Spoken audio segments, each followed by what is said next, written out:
Chers frères, je voudrais maintenant vous donner brièvement notre réponse ou notre réflexion sur la déclaration du Saint-Siège intitulée Fiducia Supplicans. Cette déclaration Fiducia Supplicans a été publiée le 18 décembre 2023, signée par le Saint-Père. Néanmoins, sur base des rapports que nous avons reçus et des réactions que nous avons reçues de vous fidèles de notre diocèse, je voudrais réfléchir honnêtement sur cette déclaration, même si, par ce fait même, je me prononce publiquement sur ce document signé par le Saint-Père. Mais je dois le faire parce qu'il est confié à ma pastorale par le Saint-Père de vous guider, de vous soutenir et de vous fortifier dans ces moments. Je commence par cette apologie. Avant tout, je m'excuse auprès de vous. Je voudrais m'excuser très sincèrement auprès de vous, tous catholiques, baptisés, catéchumènes et autres, jeunes et enfants, et toutes personnes de bonne volonté de notre diocèse de Kalonga, au nom de l'Église catholique en général et du Saint-Père en particulier, en tant que guide moral et spirituel. Selon les rapports que j'ai reçus, c'est clair qu'un bon nombre de fidèles dans notre diocèse n'ont pas été seulement offensés par cette déclaration, mais ont été beaucoup plus scandalisés en voyant la signature du Saint-Père sur un tel document. Je voudrais plus sincèrement vous dire que je suis très désolé, mais aussi profondément pressé et scandalisé par cette déclaration. Je dis également que beaucoup d'entre vous ont été attristés, choqués par ce document controversé et publié au moment de Noël en temps de célébration et de joie. Bref, pourquoi cette déclaration a-t-elle été écrite? Malheureusement, il est très difficile de savoir exactement pourquoi ce document a été rédigé. C'est certainement clair qu'on ne peut pas dire qu'il a été écrit pour des raisons pastorales, parce qu'il devait être connu très clairement dans ses versions préliminaires. Ce document n'a pas seulement offensé, mais aussi scandalisé de nombreux catholiques dans certaines parties du monde, en particulier ici en Afrique et également en Asie. Parce que nous pouvons affirmer que ce document du Saint-Père, qui offense ou scandalise dans la foi, ne reflète vraiment son premier souci pastoral de fortifier le peuple de Dieu à croire en Jésus-Christ. Je suis particulièrement blessé, car les rédacteurs savaient que dans certaines parties du monde, comme ici à Kalonga et Malawi et en Afrique, nous avons des fidèles qui sont modestes, mais qui sont forts dans la foi et qui suivent le Christ fidèlement. Certains d'entre eux, en particulier ceux de la paroisse Sainte-Anne, y passent des jours pour assister à une messe avec moi. Des jours, imaginez-vous. Mais combien de fidèles y a-t-il à New York, en Rome, en Francfort, qui marchent pendant des jours pour assister à une messe? Ce sont des gens modestes que moi, avec mes frères prêtres, nous guidons vers le Créateur. Mais eux, ils se permettent de nous offenser. La haute hiérarchie qui nous a nommés et qui nous admirons beaucoup devrait par le fait même nous donner encouragement et soutien dans la foi. On se demande si cette lettre a été écrite pour plaire aux homosexuels ou à leurs promoteurs. Nous ne savons pas. Mais plus encore, l'Église peut-elle s'écarter de son vrai chemin simplement pour plaire à certaines personnes qui vivent dans les unions immorales? Si c'est oui, pourquoi cela pourrait-il être fait? Les vrais pasteurs peuvent-ils faire des choses pareilles? Selon ma bonne foi, tout ce document a été écrit principalement pour gagner une popularité à bas prix, car il me semble que dans certaines régions du monde entier, de nombreuses personnes ont certainement célébré ce document comme un signe de progrès dans l'Église et la popularité de ses rédacteurs certainement. Voici nos principales préoccupations au sujet de cette déclaration. La principale préoccupation au sujet de ce document, il nous semble une hérésie. Il se lit comme une hérésie et nous affecte comme hérésie. Le document nous demande de bénir des individus de même sexe, non en tant qu'individus, mais en tant que couple. Donc, ces personnes de même sexe qui, la nuit précédente, ont dormi ensemble comme couple, se présentent à nous comme couple pour être bénis. En plus, ils quittent notre présence en couple et rentrent chez eux comme en couple. Et ils y dorment dans le même lit comme un couple. Mais le document dit que nous ne les bénissons pas comme des couples. Non plus, ils ne semblent pas être en couple.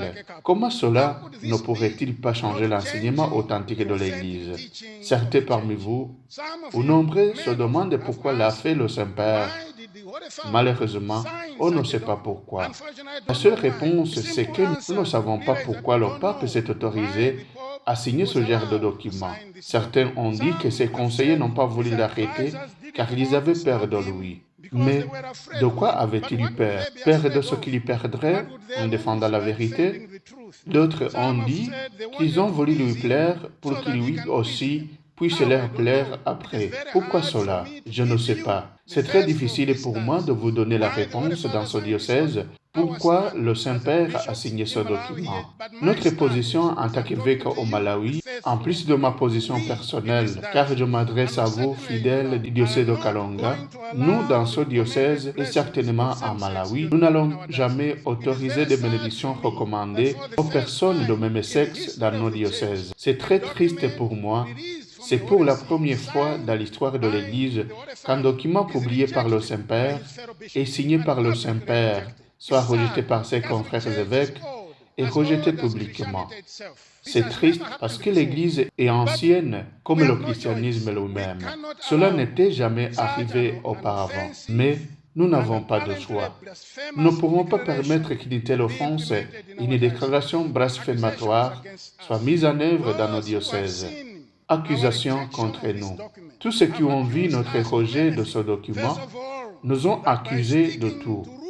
Avant tout, à ce qui touche les racines de l'Église ou les saintes écritures et les traditions de l'Église, nous avons préféré assumer efficacement notre responsabilité en tant que pasteurs. Certains nous ont dit que nous devrions être prêts à explorer de nouveaux chemins et de nouvelles voies pour gouverner les églises locales, comme les bénédictions désignant des personnes de même sexe.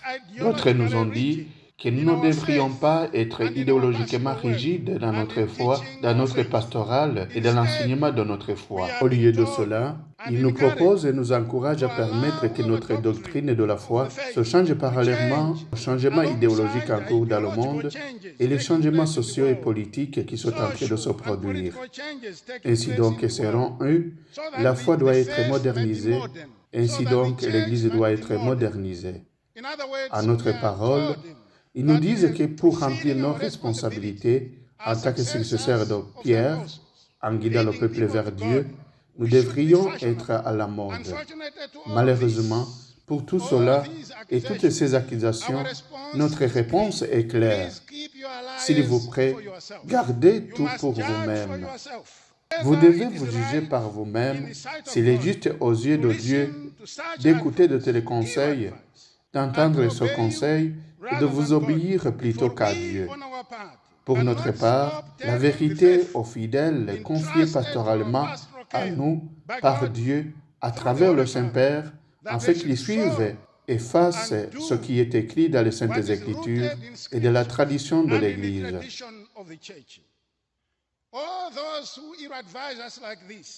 Tous ceux qui nous ont conseillé cela, notre réponse est celle-ci. Nous ne sommes pas des idiots. Nous connaissons votre objectif ultime que je ne mentionnerai pas ici, mais nous le répétons que nous n'allons jamais accepter cette déclaration. Notre appel aux fidèles offensés et scandalisés dans la foi, vos frères et sœurs chrétiens et vous tous ceux qui traversent notre diocèse, s'il vous plaît, ne quittez pas l'Église. Certains parmi vous ont été menacés de le faire parce qu'ils ont été fortement offensés, scandalisés, que le Saint-Père ait signé ce document. Au commencement, vous n'avez pas été baptisé au nom du pape. Vous avez été baptisé au nom de la Trinité. Désormais, quand tu meurs, quand tu quittes ce monde, tu ne seras pas jugé par le pape François. Tu ne seras pas jugé non plus par l'évêque Martin. Tu seras jugé par Jésus-Christ, comme nous allons le proclamer dans un instant en chantant le credo. Troisièmement, ce n'est pas moi, ce n'est pas non plus le pape François qui a été crucifié sur la croix pour toi. C'est Jésus-Christ. Suivez-le. Quitter l'Église à cause de cette erreur, tu seras en train de contribuer également à l'œuvre du diable. Le diable sera heureux de détruire votre foi à cause des choses comme celle-là. Souvenez-vous, chers fidèles, que le premier pape appelé Pierre fut sérieusement errant en niant Jésus à 3 reprises. Quand un des disciples de Jésus le signala à ses ennemis, il a nié Jésus si bien qu'il est devenu le premier pape. Nous pouvons aussi vous dire que les papes peuvent se tromper, sauf quand ils enseignent officiellement ou définissent les dogmes de foi ex cathedra. Je fais appel à toi aussi, peut-être scandalisé et offensé dans la foi, à prier pour le Saint-Père, pour l'unité de l'Église, et à prier l'Esprit Saint pour que l'œuvre des ténèbres nous guide notre Église. Priez pour nous, vos évêques, priez les uns des autres, car c'est dans les moments difficiles que naissent des gens forts. La loi dont je parlais a été un grand scandale pour les premiers chrétiens, mais certains sont néanmoins restés inébranlables. Que la Vierge Marie, qui a donné naissance à notre Sauveur, intercède pour vous, afin que vous restiez forts dans la foi. Mais, s'il vous plaît, mes frères et sœurs, oubliez et ignorez cette controverse et apparente déclaration blasphématoire dans son entièreté. Que vous passiez un joyeux Noël. Amen.